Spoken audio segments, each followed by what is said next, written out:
Welcome back. This is the final part of my pregnancy journey / experience story time. If you haven't seen it already, make sure you check out parts 1, 2 and 3 before watching this one. And without further ado, let's get into the video.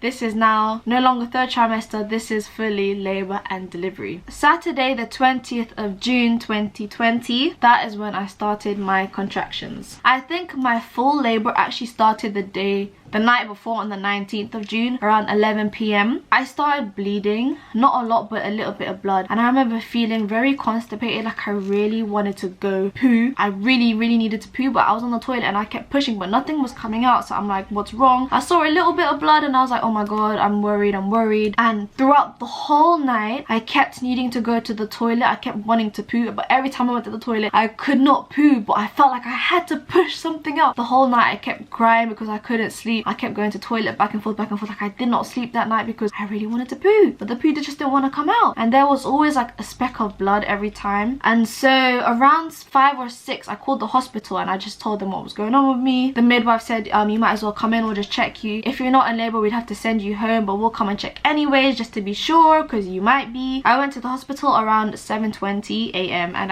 that's when I was admitted into the hospital. I was there for I think an hour or two. I'm getting monitored first, and then they decided to induce me, but then like half an hour later the lady came back and I had already been starting my contractions by myself, so she was like, it's fine, you don't need to be induced. And I'm just like, yes, I get to do this all naturally, what I wanted. And it turns out I was 2 centimeters dilated. You have to be 10 centimeters in order to be able to give birth naturally, so I still had a long way to go. On Sunday the 21st of June 2020, it was around 1 a.m. and I gave into the pain because they kept offering me painkillers, paracetamol. I kept saying, no, I don't want, I'm good. And they were like, really? Wow, you're really strong, like you'll be able to manage the pain. Most women would give in to the painkillers. Ended up giving into the painkillers. I took codeine and paracetamol, but I was still 2 centimeters dilated. Around 3:15 a.m. I moved into the labor ward because one of the ladies told me I've been 2 centimeters for a while, they'd have to break my waters themselves. Around 4:15 a.m. that's when they broke my waters. A lady just goes, Wait, no, I realized I explained this all wrong. They use this thing called an amni hook, and it basically helps to rupture the membranes around your baby. It's also known as the artificial rupture of membranes.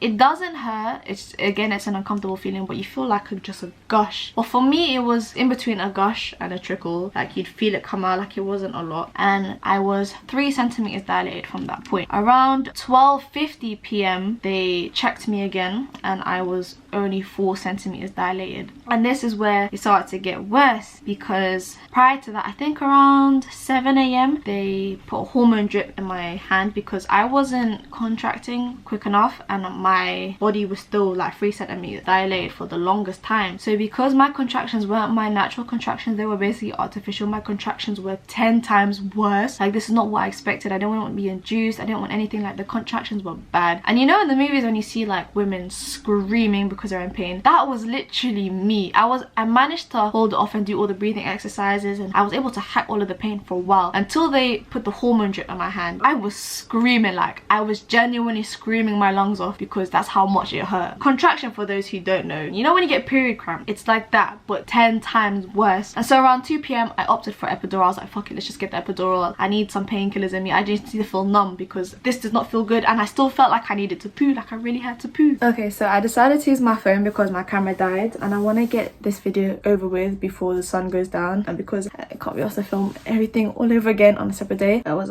around 5 p.m. I got a catheter inserted inside me. It will basically help you if you want to pee.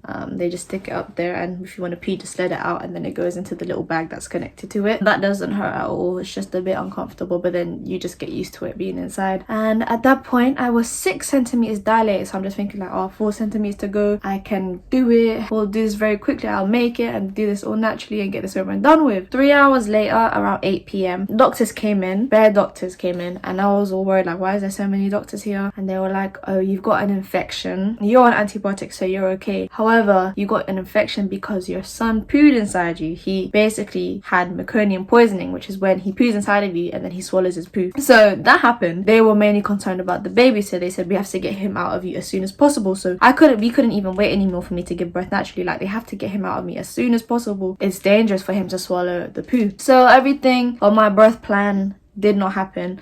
Ended up going to get an emergency C-section. And what happens in a C-section is that they will numb you from here downwards, so you can't feel anything, and they'll put a screen over you so you can't see what they're doing because they're literally cutting you open. My birth partner was not allowed in the room with me due to corona, so I was by myself. However, there was a lot of doctors and nurses who were very, very nice to me. They let me listen to music while it was happening. The operation took about 40 to 45 minutes and I did not feel a thing. And so at around 9:16 p.m, that is when Phoenix was born. He made it out safe.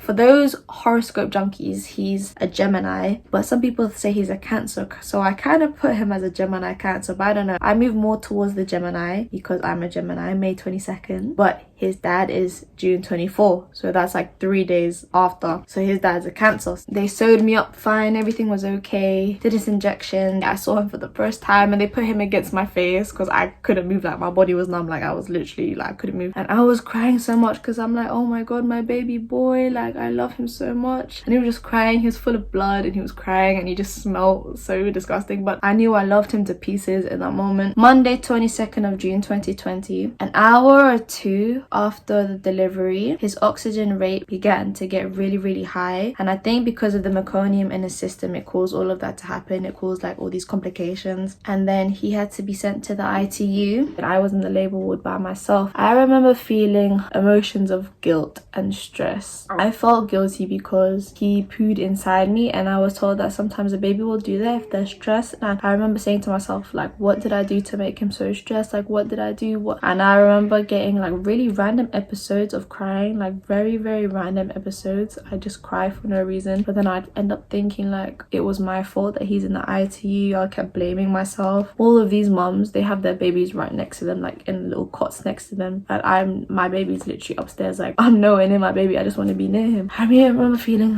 like that. I felt left out because all of their mamas were with their babies or their newborns, and my newborn was upstairs. He's on a lot of oxygen. He's having to be monitored 24/7. We managed to do skin to skin for a while, and I did try to breastfeed him for the first time, like get him to just latch on. Like I wasn't producing milk yet, but the midwife was helping me get him to latch on. It felt really weird at first because I've never had a baby like suck my nipple before. It's very comforting for them and it's warm for them, like the body heat. In total, I was in labor for 46 hours, a very, very long 46 hours. But when I look back at it, I just think about what an amazing experience it was. I'm glad that it went how it went. It was overall a safe delivery. We are both healthy, but something they don't tell you about is about the postpartum. So the day after the operation, my feet got really, really swollen, and this was due to being just like not on my feet the whole time. I was like literally in bed, and you have to wear these compression socks so then, you know, the blood flow can flow properly and so your feet won't get swollen, which is what I did not do. So I ended up wearing the socks and then my feet just went back down to normal. So make sure you wear the compression socks. They're super ugly, but they will help. On Tuesday the 23rd of June 2020, they put Phoenix into an incubator and I had to pee and poo for the first time, which I kind of struggled with. Peeing was fine, but pooing, like I could not, nothing would come out, so they had to give you a laxative, and the laxative helped so much. I managed to poo easily the next hour or two. When you have a C-section, it's probably not the same from when you give birth naturally, but when you go to the toilet, they won't let you leave before you pee a certain amount, by the way, into a jug. For me, my vagina never really hurt because nothing tore, nothing happened, it never stretched, nothing. It was my scar that hurt. It was not a painful feeling, it was more like a sore feeling because I literally had just been stitched up. So my belly was still like really big, like it was very flabby, it was very like soft. It wasn't like very stiff as it was when baby was inside, because obviously he's not there anymore, so everything just kind of deflated. And when you go toilet, if you've got a C-section, hold your scar while you pee. If you've got like a tear from a vaginal delivery, I advise you to pour water whilst you pee so then it doesn't hurt a lot. I invested in something called like a portable bidet, which you don't really need, you can just use a bucket or whatever, but it helped me because the bidet, if I have a picture, I'll insert a picture, but the bidet is angled so you can angle it and squirt it up, and that I realized was very helpful because I still bled a lot down there. Even though I didn't give birth naturally, you will still get a lot of bleeding. And what I found that did help is I wore these like mummy nappies. I'll insert a picture here. They really help. They managed to get all of the blood, because you will bleed a lot. There's no point wearing normal underwear and a pad, because you will just bleed through it. If you've got a C-section scar, every single day you need to inject yourself to stop blood clots, or the nurse will do it. I finally pumped colostrum, which is like the first bits before your milk comes in, and they say that literally the colostrum is literally gold. That's the thing that helps the baby the most. So you only pump out a little bit of colostrum, like it's literally just a couple drops, but even a couple drops is good for your baby, and then your milk supply will start kicking in. You literally have to massage your breast like that in a motion like this and keep pushing. It's kind of, it's not supposed to hurt, it's just like you're massaging your breast, and then eventually you will end up seeing the colostrum come out, because your body already knows to produce this for the baby. On the 24th of June, after Phoenix was born, he was in the hospital for 2 weeks and a couple days. I was discharged on the 24th, but I didn't want to leave the hospital without leaving with my son, so I kept pushing and pushing, and luckily enough I got a room upstairs in the ITU. It's like a parents only, where the parents can stay, and because I was breastfeeding I had to go to him every 3 hours anyway, so they had to give me a room, and I wanted to make sure I was near him at all times. I think like my mother instincts just kicked in. The thing about me, I didn't know whether I'd be a good mum or not, but you realize, especially after giving birth, everything just kicks in. Phoenix was on nitrous oxide for a couple days, and he was on a lot of machines. After a couple of days they did end up taking it off of him, because his observations were improving and they were getting better. Every single day we just kept praying more and more that he would recover very quickly. Thursday, 9th of July 2020, Phoenix was finally able to be discharged from the hospital, so he ended up going home after a long 2 weeks in the hospital. In terms of pain relief, I took quite a bit of pain relief. I took painkiller tablets. I took codeine and paracetamol to begin with, and then during the first couple hours of my real labor, when my contractions started getting worse, I was on laughing gas. For a very long time, up until the point where they decided to do emergency C-section. I was literally so high for like so many hours, and I loved every minute. I recommend laughing gas 10 out of 10. And then I ended up getting antibiotics through an IV drip on my wrist because of the hormones they had to put into me. And then I obviously opted for the epidural. That for me wasn't very painful. I think some women say that the process for them is quite painful when they put it in, but I think I was already so high off so many drugs and like laughing gas that I did not feel the pain. Like they pricked my spine with a needle or something. I didn't feel any of that. I did not feel any pain with epidural, nothing at all. There is a lot of risks and complications with epidurals. Make sure you do your research before you decide, but for me this was like a last minute thing. Like I did not want the epidural, but I opted for it very last minute, and I was fortunate enough to get good doctors who did it. Well, actually no, they did not do it right away. They took a lot of tries, because I think I kept moving, but I was so like delusional at the time already. I was high off laughing gas. When the operation started for the emergency C-section, obviously they had to numb my body, and if I received any tearing, no, I did not get any tearing because I had an emergency C-section. How long it took? The first stage of labor until I was 4 centimeters dilated, that took 17 hours in total, and the C-section operation took 40 to 45